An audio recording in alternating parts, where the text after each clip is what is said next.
मुझे कुछ खाते आए नहीं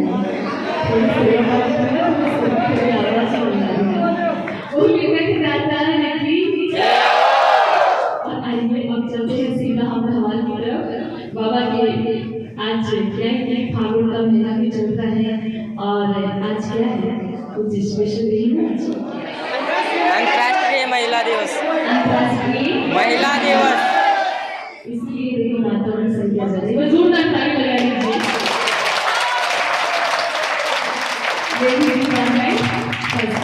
मुझे बड़ी प्रसन्नता होती है जब ऐसे युवा मिलकर के ऐसे धार्मिक कार्यक्रमों से जुड़ते हैं ना, मुझे बहुत प्रसन्नता होती है, बड़ी खुशी होती है। और मैं जहाँ पर भी कथा सत्संग कीर्तन में जाती हूँ, गणेश खड़ा हो जाने, मुझे ये युवा पीढ़ी जब भी दिखाई देती है तो मुझे आने वाला फ्यूचर इंडिया का, भारत का, सनातन धर्म का, ये मुझे एक भारत जो अखंड है वो एक दृश्य मुझे दिखाई दे रहा है। तो इसलिए मैं चाहती हूँ और मेरी इच्छा भी यही रहती है कि ऐसे युवा धीरे जैसे सनातन धर्म से, आध्यात्मिकता से जुड़ेंगे, मैं दावे के साथ करती हूँ एक दिन अपना भारत सनातन धर्म में, हिंदू का संगठन में एक नंबर हो जाएगा।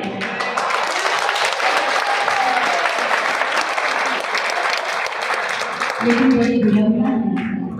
बड़ी विडंबना क्या है कि ये जो अवस्था है, ये जो स्टेज है, ये जो एज है, उम्र है, ये ऐसी उम्र है कंफ्यूजन वाली उम्र है। इसमें मालूम नहीं चलता कि हम करें क्या। किसी से हम गाइडलाइन लेते हैं, किसी से डिसीजन पूरा फाइनली ले नहीं पाते कि करें क्या। लेकिन कई बच्चे मैंने ऐसे देखे जो अदरवाइज अपने हाथ पर सुनिएगा भैया, बहुत सारे बच्चे मैंने ऐसे देखे मैम। मैं अभी कुछ कथा करके आई थी, उसमें हमारे दो माता पिता पेरेंट्स ऐसे आए, उन्होंने हमें कहा कि दीदी हमारी जो बिटिया है अभी 10 दिन पहले यहाँ से घर से भाग गई है। हमने गलती कर दी, बिटिया का जब एक जन्मदिन आया, बर्थडे आया, तो हमने उसको मोबाइल दे दिया गिफ्ट में। अब उस बिटिया ने मोबाइल का दुरुपयोग किया। ये सदुपयोग मारे कि वो दुरुपयोग का भी कारण बन जाता है।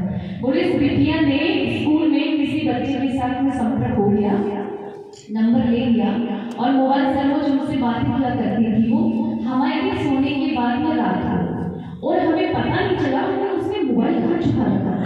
मैं सब जगह में साफ सफाई करती थी, लेकिन मुझे मोबाइल नहीं दिखाई दिया।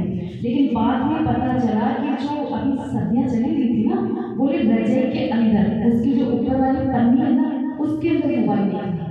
अब विचार कीजिए कितना मतलब डेंजर टाइम में आकर कितना माइंड इसका मतलब ब्रिलियंट होगा इस बारे में। उसने मोबाइल छुपा रखा था, वो रात भर में उससे बातें किया करती थी। ऐसी स्टेज आ गई कि वो लड़की खराब हो गई। अब जो उसके माता पिता उससे मिलने गए तो उन्होंने कहा कि ओ मैं नहीं जानती, कौन हो तुम, मैंने कभी नहीं जानती। तो उन्होंने बहुत गिड़गिड़ाया। उसके पिता ने अपनी पगड़ी उतार करके बिटिया के चरणों में डाल दिया, बेटा हमारे वीडियो इज्जत है, तुम हमारे घर की लाज हो, तुम हमारे घर की इज्जत हो, धूल मत मिलाओ, धूल में मत मिलाओ। बोले हमने बड़ी मेहनत से 20 साल तक तुझे पाल पोस के बड़ा किया, अच्छे संस्कार दिए हैं, लेकिन बेटा माँ बाप संस्कार देने में कमी नहीं छोड़ते हैं, लेकिन गलत संगत का असर आ जाता है। बच्चों को कितने भी अच्छे संस्कार घर से मिलते हैं, लेकिन कुछ बच्चे ऐसे होते हैं कि गलत संगत में आकर के अपना धर्म, अपनी मर्यादा, अपनी नाज हवा बैठते हैं। इसलिए ये स्टेज है, मैं इसलिए निवेदन करती हूँ, हालांकि मुझे यहाँ भजन गाने के लिए बुलाया है, लेकिन जहाँ स्टूडेंट लाइफ मुझे दिखती है, मुझे बात जरूर कहने को आ जाता है।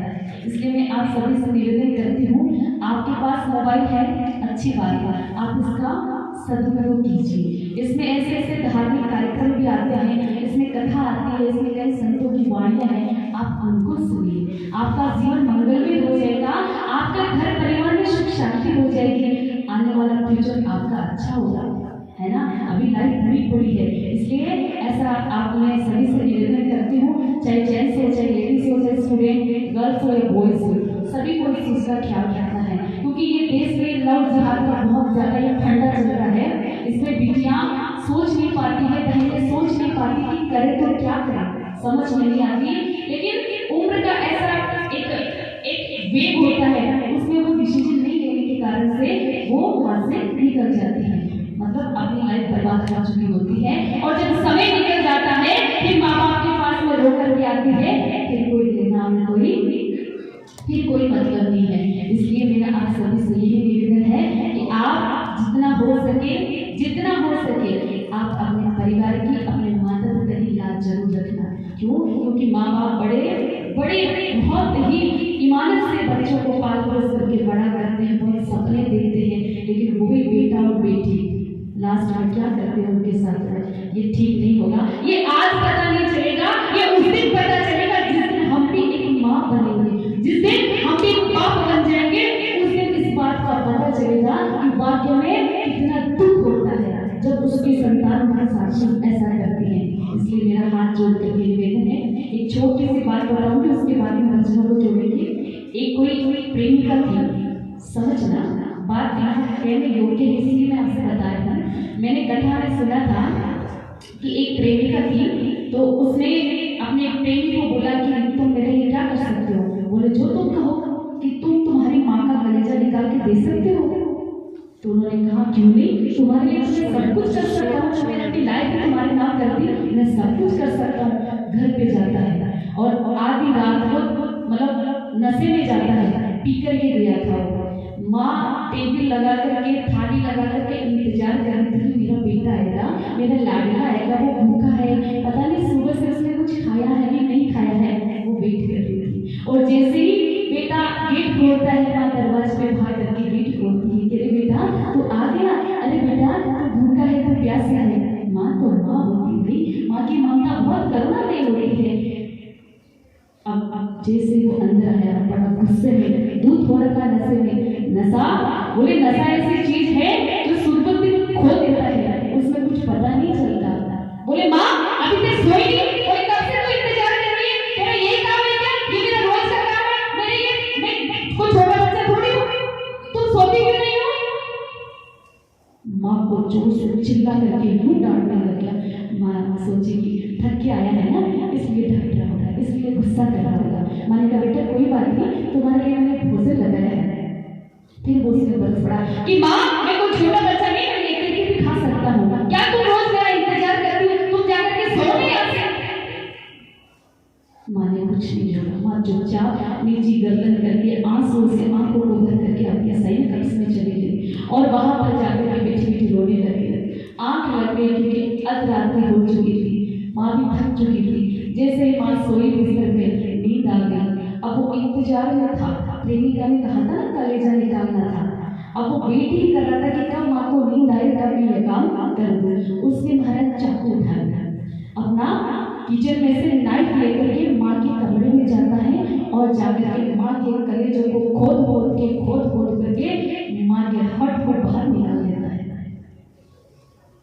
उस कलेजों को लेकर के अपनी प्रेमिका के पास में जाता है, बड़ी खुशी से, बड़ी प्रसन्नता से कि आज मैं उसकी इच्छा पूरी करने को जा रहा हूँ। बड़ी खुशी के साथ में महाराज वो जा ही रहा था कि एक रास्ते में पत्थर आ गया और जैसे ठोकर लगी नीचे गिर पड़ा। और वो जो हार्ट था, वो जो पीठ था माँ का, जो कलेजा था, वो जाकर के टूट पड़ा और उस कलेजे से आवाज आई कि बेटा कहीं लगी तो नहीं, बेटा कहीं चोट तो नहीं आई? आप सोचिए उस माँ की ममता कितनी गंभीर होगी। कलेजा निकाल लिया, कलेजे निकालने के बाद वो इतनी मार्मिक आवाज अपने बेटे के प्रति। इसलिए अपने माँ बाप को कभी आप ऐसा कभी वो छोटे शब्द तो दूर की बात, कभी सामने जवाब भी मत दीजिए, तब जाकर के आपका ये दूर का कर्ज उतर पाएगा। हमने तो कबीर जी महाराज के दोहे से सुना है, कबीर जी महाराज ये कहते हैं कि अपने माता पिता को आप अपनी चमड़ी की जूतियां बना के पहना दो, तब भी उनका कर्ज उतर नहीं सकता। टोडरमल की कथा आपके यहाँ आती होगी, सुना होगा। टोडरमल एक ऐसे युवा थे, एक छोटे बचपन में थे, उसने कहाँ से सुना, बोले मैं आज अपनी माँ का कर्ज उतारूंगा, मैं आज अपनी माँ का कर्ज उतारूंगा। माँ के पास जाता है, माँ मैंने कथा में सुना है कि कोई माँ का कर्ज नहीं उतार सकता, मैं आज तुम्हारा कर्ज उतार के रहूंगा। माँ ने कहा बेटा कौन सा कर्ज? बोले माँ मैंने तुम्हारा दूध पिया है ना, लोग कहते हैं माँ का कर्ज नहीं उतार सकते, मैं उतार के छोड़ूंगा। माँ ने कहा बेटा तो सो जाओ। सोया जैसे रात को माँ को नींद आई, माँ ने कहा बेटा प्यास लगी है पानी लाओ। जैसे पानी लाया बिस्तर पर डाल दिया, बेटा वापस सो गया। सोचे कि माँ का दिमाग एक खराब हो गया होगा, फिर वापस सो गया। सर्दी का टाइम, बहुत बार रात को हालत ऐसे ही किया, लेकिन फिर उसको गुस्सा आ गया और क्रोध में आकर के कहा कि माँ तुम्हारा दिमाग खराब है, पानी के लिए तुम प्यास तेरे को लगी है, पीने के लिए पानी मंगाती है, बिस्तर पे डाल देती है, ये दिमाग तो नहीं समझ गया। माँ बोलती है बेटा बस एक ही रात में कलेश बताने चला था, उधर क्या कलेश? अरे तुमने तो जब बचपन में बहुत बार बिस्तर गीले किए थे, लेकिन हर बार तुम्हारे बिस्तर मैंने बदल करके उसके गीले में मैं सोई हूँ, इसलिए माँ बाप का कोई कर्ज नहीं उतार सकता। बोले माता पिता गुरुदेव चलेंगे क्योंकि ज्यादा हो जाएगी, आप कहोगे हम तो भजन सुनने बैठे हैं, कहाँ कथा शुरू कर दिया आपने, लेकिन ये जरूरी थी, ये बहुत जरूरी है। आप मैं तो इन स्टाफ वालों को भी धन्यवाद देती हूँ कि आपने अपने अच्छे संस्कार शुरू से आपके डाल के आए हैं और यहाँ तक आप बड़े हो। इनकी लाज जरूर रखना, अपने टीचर की मर्यादा जरूर रखना कि हमें अपने शिक्षक ने ये संज्ञान दिया था। और आइए लीजिए अब चलते हैं हम सभी धमाल की तरफ। हाँ मेरा